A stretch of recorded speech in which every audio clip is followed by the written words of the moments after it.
আসসালামু আলাইকুম। দেখতে পাচ্ছেন একটা ইন্ডিয়ান কচ্ছপ, এটা অবমুক্ত করা হবে। সাথে আছে আমাদের দিঘুলিয়া উপজেলা নির্বাহী অফিসার জনাব আরিফুল ইসলাম স্যার, আলোর মিছিলের সভাপতি তারেক ভাই, আরও আছে আকিব। আচ্ছা, আমি ভাইয়ের সাথে কথা বলবো। জি, এই বিষয়টা নিয়ে আপনি কি বলতে চাচ্ছেন? এটা হচ্ছে কি, আমরা আজকে এটা রূপসা থেকে দুটো ছেলে কিশোর আর কি ওরা নিয়ে যাচ্ছিল, তো ওরা আসলে জানে না, বিক্রি করতে নিয়ে যাচ্ছিল। তা আমরা প্রথমে গিয়ে ওদেরকে বুঝাইলাম যে এইগুলা পরিবেশের জন্য উপকারী এবং এটা বাংলাদেশের বন্যপ্রাণী সংরক্ষণ আইন 2012 অনুযায়ী এই প্রাণীটা সংরক্ষিত। এটা বিপন্ন প্রজাতি হারিয়ে যাচ্ছে। এটা মূলত একটা ইন্ডিয়ান রূপ টার্টেল, মূলত আমাদের এই উপমহাদেশের প্রাণী এটা, কিন্তু এটা নিবন্ধিত হয়েছে ইন্ডিয়া থেকে, যার কারণে এটা ইন্ডিয়ান রূপ টার্টেল বলে। তো আমাদের দেশে এটা একেবারেই বিপন্ন প্রজাতি এবং পরিবেশের জন্য উপকারী। তো আমরা নিয়ে আসলাম এবং স্যার এইসব ব্যাপারে খুবই ইন্টারেস্টেড, যার কারণে স্যারের সাথে কথা বলে আমরা এটা স্যারকে দিয়ে অবমুক্ত করানোর জন্য নিয়ে আসলাম। জি স্যার, তাহলে স্যার এই বিষয়ে যদি কিছু বলতেন। স্যার, আপনার কেমন লাগছে?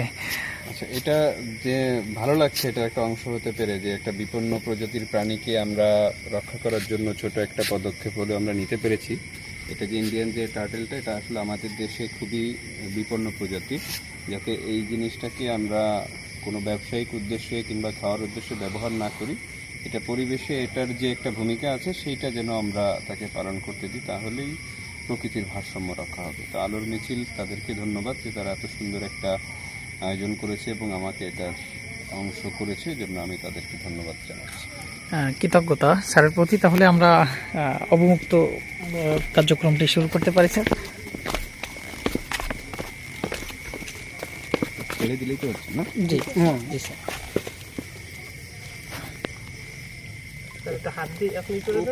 ও চলে যাবেন, ও চলে যাবেন। হ্যাঁ, গুই সাপে খেয়ে না ফেলে না স্যার, না স্যার আমাকে দেখতেছে স্যার। তো ও আবার উঠে চলে যাবে না তো এখান থেকে, পুকুর থেকে? ও একটা নিরাপদ জায়গা খুঁজবে। হ্যাঁ, চলে যাবে এখন। ও একটা নিরাপদ জায়গা খুঁজবে, যেখানে আশ্রয়ের জন্য একটা গর্ত খুঁজবে।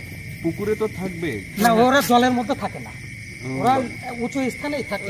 গর্ত করে উঁচু স্থানেই থাকে। ওরা শিকারের জন্য জলে আসে, আবার উঁচু স্থানে চলে যায়। থাকবে না এখানে, আসে।